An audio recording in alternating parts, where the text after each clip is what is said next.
My name is Nate. I died last week, and a lot of people have asked me what I saw. And I want to tell you, I want to share it with you. I'll probably get emotional, so I'm just going to tell you. I died for over a minute. When I died, I was transferred instantly to this room, this white room. And I stood up, and then this angel starts walking towards me. And then as he stands like in front of me, he says, I know this isn't what you want to hear right now, but you're dead. And we need to talk about some things. So instantly this book appears in front of him. And he starts listing every single thing I've done in my life. Like every single minute. Things I said, things I've done. And then the angel says, you hypocrite. You've cursed his name. You've used his name in vain. You've broken every single commandment. You hypocrite. You were a pastor. You did all these things in my name. Yet you still fall so short. Then out of nowhere, God appears, and you can't see his face. He's so radiant, but he was like sitting down, and all this stuff was flashing before me, and God and the angel were looking at it, and I knew I was in deep trouble because God was calling me a hypocrite. I kind of was like, oh no, this is bad.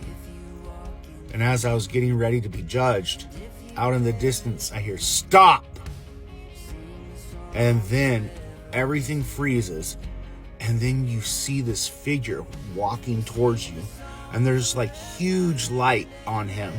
And it's a light that we can't even describe. The colors in heaven, they don't even have a name. It's colors that we've never seen. And I'm standing there and I hear stop. And this figure starts walking towards me. And I see a glow. And then I see a robe. And it's the bottom of it has gold. And he's walking towards me. And I start seeing the nail holes. And I'm like, oh, Jesus. And he says, stop. He's one of mine. And then God the Father and the angel looked at each other. And Jesus said, I'm all he has. I'm all he has.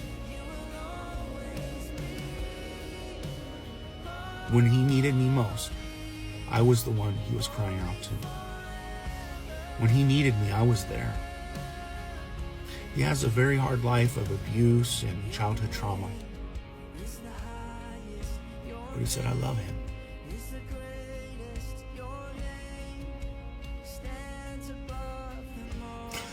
It's very emotional.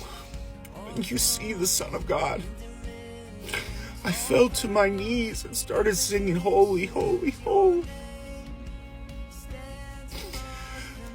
And then God told me, he goes, okay, my son knows you. Welcome to heaven. Go rest. Heaven felt so good.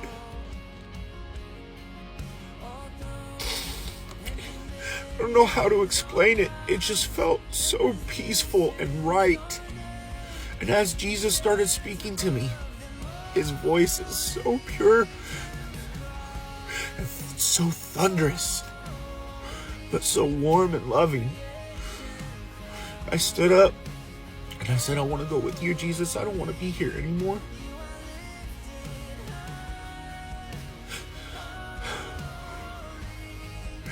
God said, okay, here's your choice. You can go back, or you can come with my son. And I said, I want to go with Jesus. And Jesus said, no. I know you do and I love you, but it's not your time yet.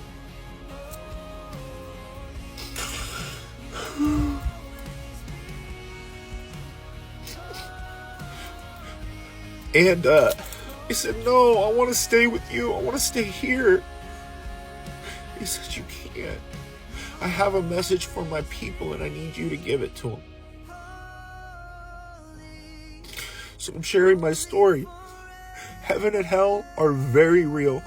And God is not playing around with sin. God told me this. Don't use my son's forgiveness as a convenience for your sin.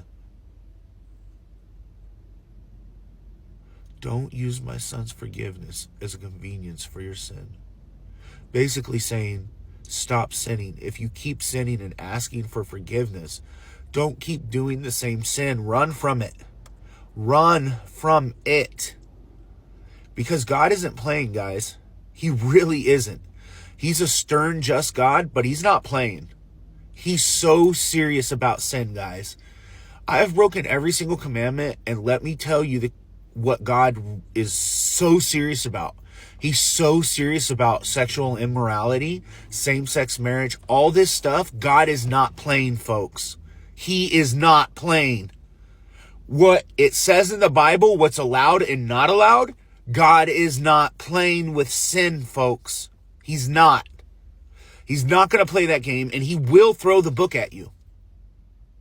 When I was there, when God was there and angels, I was like, oh my gosh, I'm done for. Calling me a hypocrite. And you know what? He was right.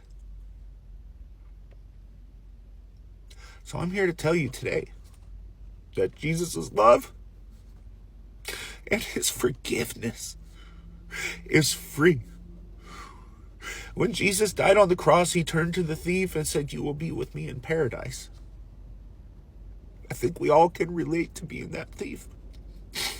And if we want to be real about sin, are we taking our sin back?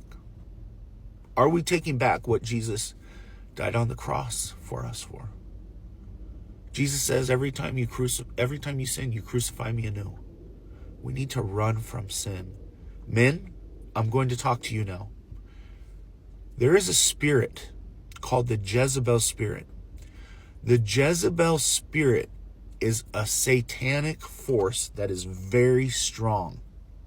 Men, that Jezebel spirit you need to run from, because that Jezebel spirit will take you straight to hell.